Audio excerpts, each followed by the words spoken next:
Welcome back, Outlaws. On today's episode, we're going to be curing and tempering our crucible and doing our first melt with our Castmaster propane furnace, GG5000. So stay tuned.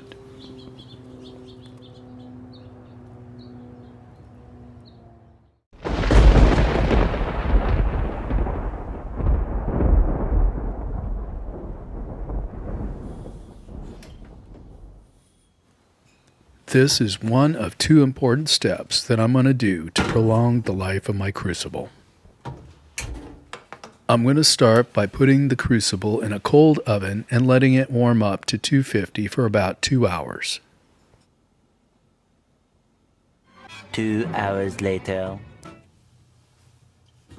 Now that it's warmed up and any trapped moisture inside of it has been removed, we'll take it outside and let it cool on the brick for a while. Pants and shoes are a must while using these furnaces. I see a lot of people wearing flip-flops and shorts while using them. No. What's up, everybody? Welcome back to my laboratory where safety is number one priority. As my friend said, safety is the number one priority. I recommend getting a good pair of welder's gloves like these to protect your hands. Also, I recommend getting some welder's sleeves to protect your arms. Metal can splash up and burn you very easily. These will also protect you from having the hair burned off your arms if you get too close to the flames. A heat-resistant face shield is also recommended. And last but not least, a fire extinguisher should always be very close by in case of an emergency.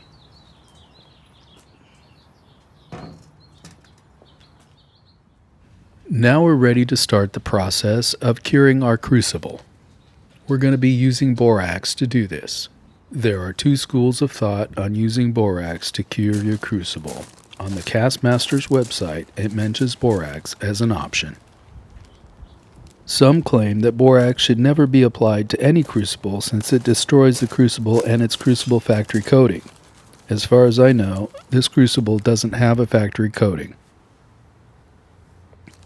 Others claim that borax is frequently used to season crucibles. It forms a nice base layer to protect the crucible from the metal. Borax is used as flux when melting metal. It lowers the melting point of the impurities in the metal and makes them float to the top, making them easier to remove. With that being said, half the opinion saying use it, half the opinion saying don't. I'm going to use this method. Now that we've placed the crucible in the furnace, let's go ahead and double check all of our connections. Also making sure that our fire extinguisher is close by.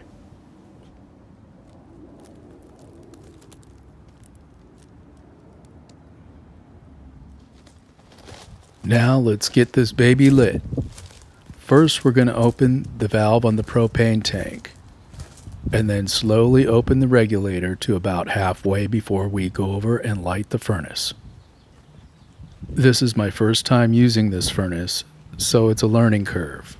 I'm going to have to learn how to adjust the air to the propane mixture. This may take some time.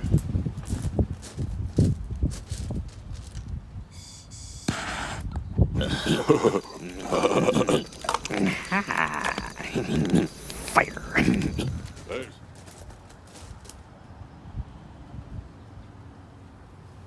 I'm starting with a low flame. It looks rather large here, but the heat is on low. I want to warm my crucible up slowly before I open the air and put it to full heat. What I'm doing now is adjusting the air to propane mixture to get the right flow.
Looking in the top a little closer, you can see the borax starting to melt and turn into a liquid.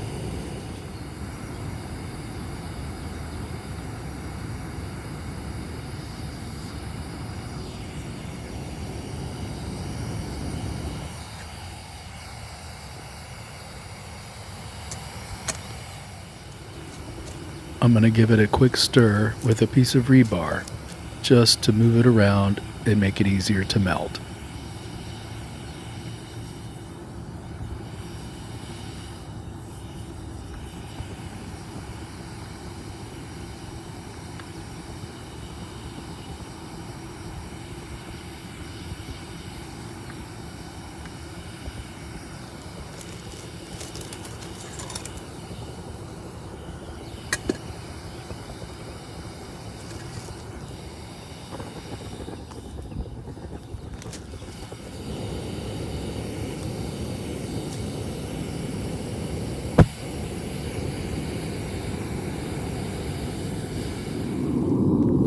At this point, I've turned it all the way up so that it could start to heat up quicker, and the crucible is glowing red now.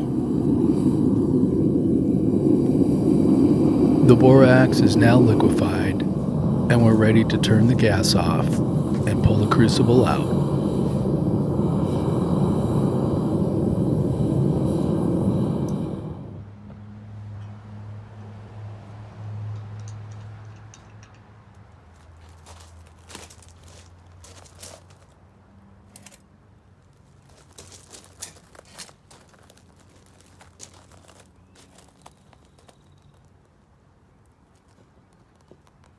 Right here, I'm realizing that I probably need to upgrade the type of tongs that I'm going to use. These work all right for the first time, but I'm pretty sure I'm going to need something a little more substantial. You can see in here that the liquid is moving around, and that's what you want. You want to thoroughly coat the inside of the crucible with the molten liquid.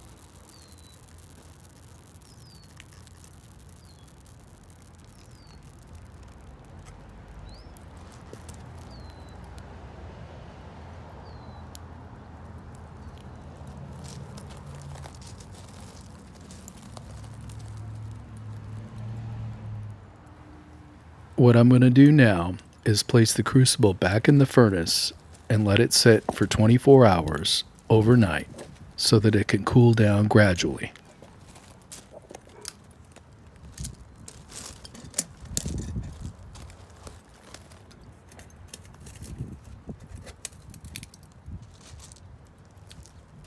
"24 hours later." Now that it's the next day and the crucible has had a good 24 hours to cool down, let's pull it out and check it out and see what it looks like.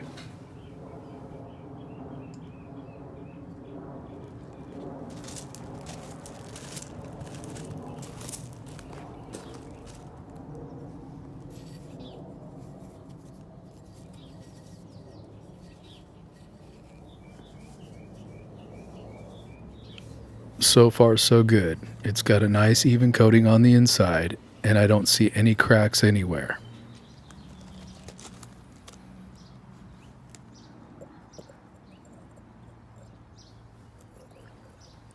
Now that we've put it back in the furnace, I'm going to check to make sure it's in there evenly, and it's time to put some copper in and start our first melt.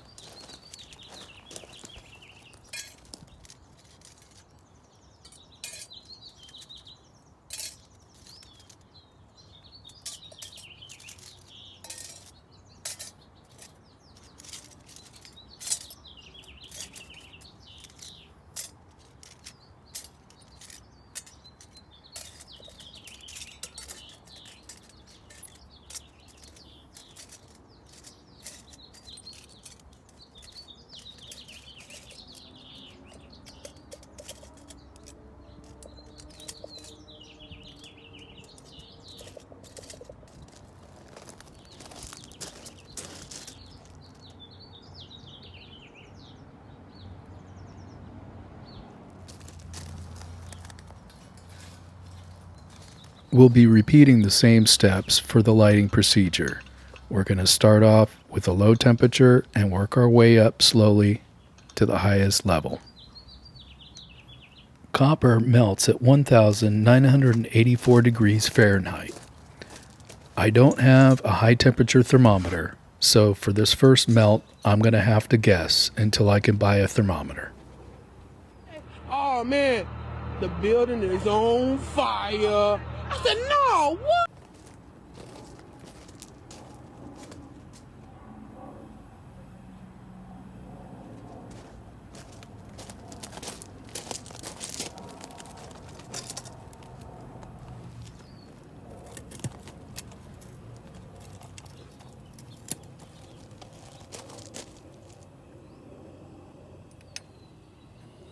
Once again, I'm adjusting the air to propane mixture by moving this little slide valve here.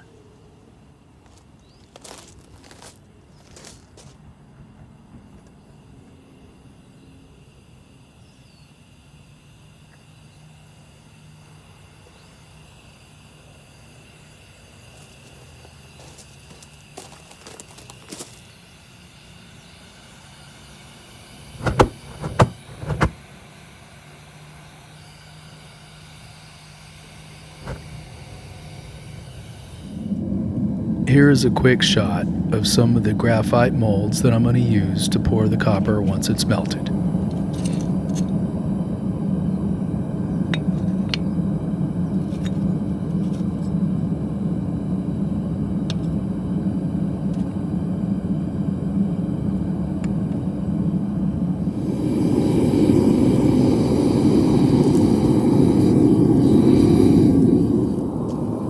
Now that the copper that I first put in the crucible is melting, it's time to add more.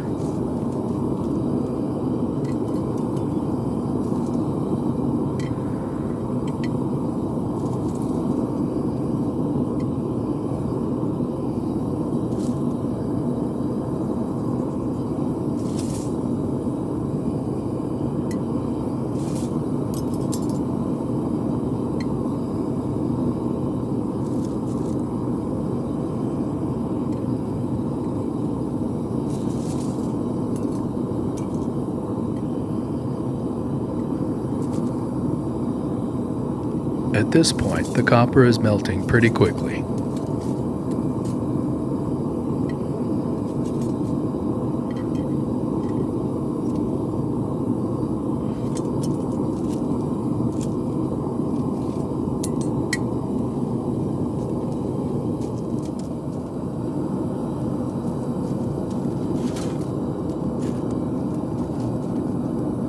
Now we could add some longer pieces, as it's melting fairly fast and going down into the crucible.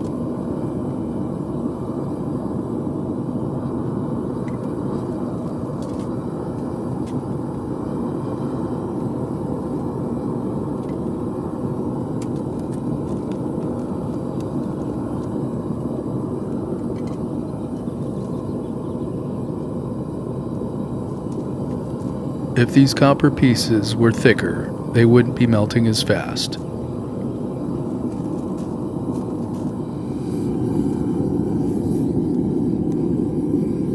It looks like we're about ready. All the copper seems to have melted, and we're ready for the next step.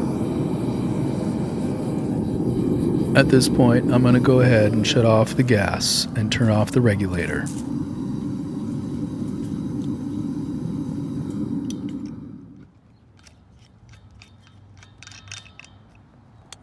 Now I'm going to place my graphite molds on top of the furnace so that they can warm up.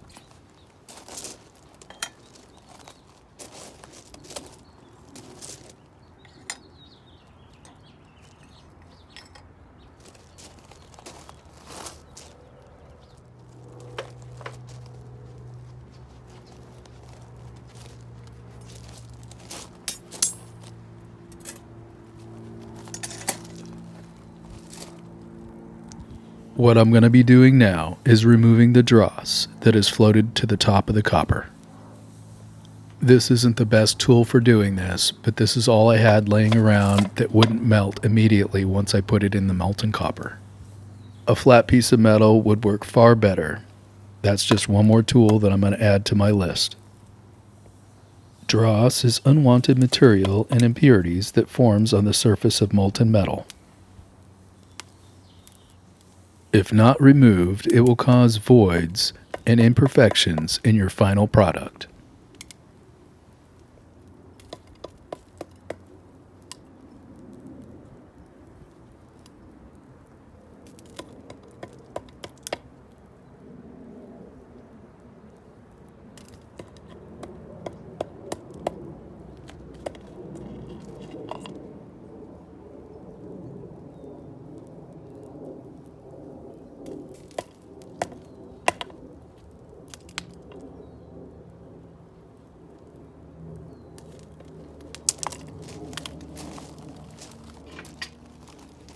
Now we're ready to pull the crucible out and go over to our molds and start our first pour.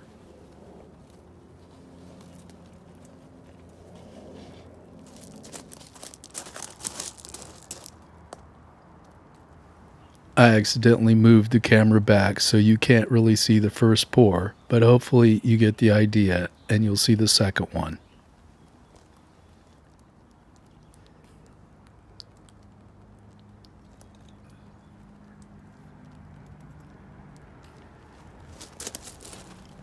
I need to practice a little more. Being my first time, I wasn't quite sure of the process and how fast this thing would cool down.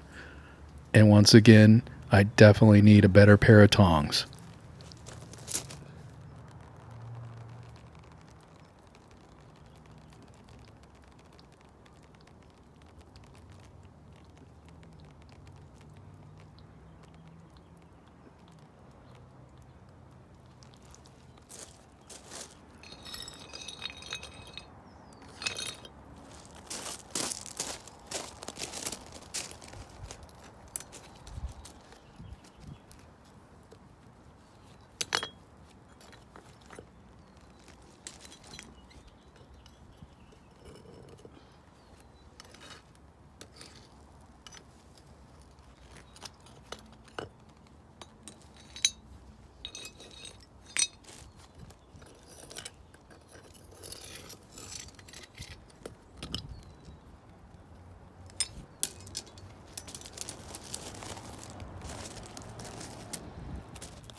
After they've cooled down in the tub of water, let's get a closer look at them and check them out for the first time.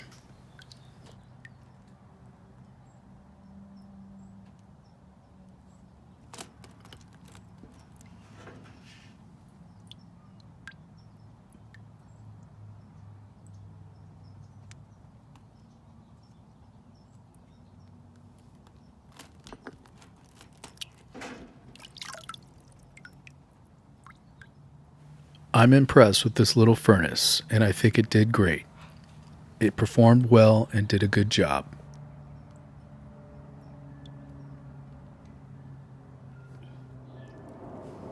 Now that I've cleaned these up a little bit, let's take a closer look and check them out.